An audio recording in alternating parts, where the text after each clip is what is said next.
So how do you pronounce what is the longest word in the English dictionary?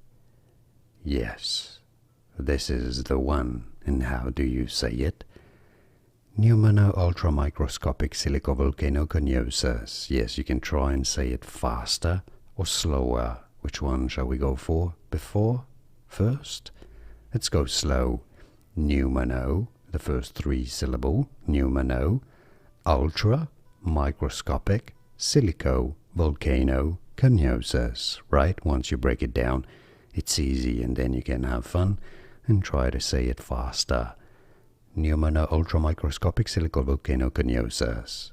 Yes, and now you know more videos for you here to learn more fun and correct, more importantly, correct pronunciation. Subscribe to learn more and have fun learning English.